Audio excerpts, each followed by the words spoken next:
Hello everyone, it's your boy Toxic. Today is Friday. We need to look at what happened yesterday and what has been happening throughout the week.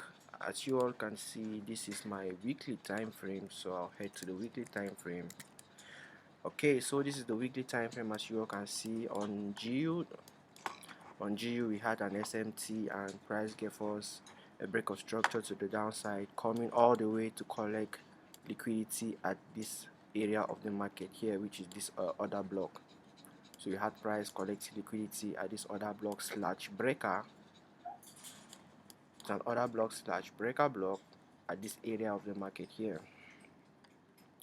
So now that's not what I'm interested, because I'm a CRT trader, and what I am interested in looking at the market is I am interested to look at just what happened throughout the week. So I said in the video I posted yesterday that if I see price closing below, if I see price closing above this high, and this is gonna give us a good CRT model. So as you can see, the week is closed and we have this good CRT. So we have this nice CRT model that we can see on the weekly time frame. And on this weekly time frame, what am I expecting? I'm expecting price to buy all the way to the CRT high. So now going forward to the daily time frame. As you all can see, this is our weekly CRT, and of course on the daily time frame we had a daily CRT model. So here we had the CRT low and the CRT high, and price took out the CRT high, and you can see this is what happened yesterday.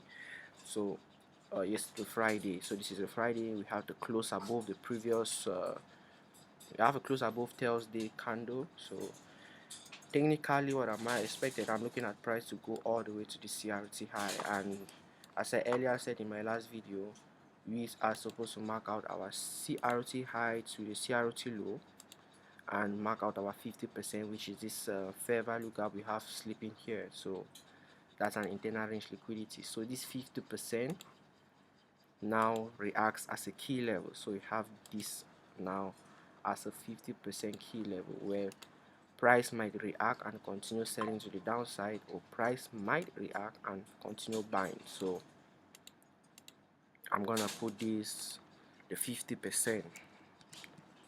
So this now is the 50% key level. So moving forward down to our daily profile, which I will choose my 2 hours time frame. As you all can see, on the 2 hours time frame we had this buy move to the upside. So you can see price took out this key level here, which we had. Let me remove this. So price took out this key level here, which we had this order block slipping around here. This was our key level. We had this order block. Price came down here, took out this order block down here. Price came and took out this order block down here, which was our key level, as you all can see, and this was the immediate draw on liquidity that we could be targeting, and the other way up. So going now to the 15-minute time frame, as you all can see, so on the 15-minute time frame we had this good move. On the 15-minute time frame, immediately price took out this low. So we had this model 1 CRT entry, which we have this area here as our entry, and targeting this high up here, stop loss just slightly below, here. So this is a good 1 to 3 risk to reward, as you can see, very clean, using the CRT Tetesu concept. So that's not what I came to talk about today. That's just our weekly outlook. So we are expecting more buys on GBP USD. So what I came to talk about today is about the entry models of the market. So if you want to become a Tetesu trader, what are the criteria for you to use as a Tetesu trader? So let's take, for example, this is a key level. So I'm gonna draw this box. It represents a candle. Yeah, let's take for example this box represents a candle. So let me, okay, that box represents a candle, and this box also represents a candle. So most of the time, let's say this is a bearish and this is a bullish candle, so most of the time you will have the market give you an open, a turtle soup to the upside, push to the downside, and we will have something like this, and we will have yeah, something like this, let me see, like this. Yeah, price open, continuation, take out this key level and give you a new higher high, and you will have price closing like this. So for example, don't mind my drawing, just look at the concept I'm trying to show you out here. So for example, if the previous week you had something like this on the previous week, and on this week you are trying to look for an entry on this week, normally we all know when Monday open we have accumulation, manipulation before the distribution phase. So I'm gonna put this down instead, and this one should have to be up. um, Guys, don't mind, I need to just readjust this, I never drew it very well, so just pick out the concept of what I'm trying to say. Done. Okay, so this is how it's supposed to be. So when price open, this is on Friday close, and on Monday we have the accumulation, manipulation before the distributional phase. So what am I trying to say? Most at times the first touch on a key level, it's not valid. That's just a simple concept I'm trying to say. So let me scale down to the 5 minutes so I better explain to you guys. So this is on GU, this is on GU. So most times imagine you having this first touch. This is the first touch. Some people will look at the market at this first touch here, and they're gonna take their buys opportunity from here. Stop loss slightly below like this.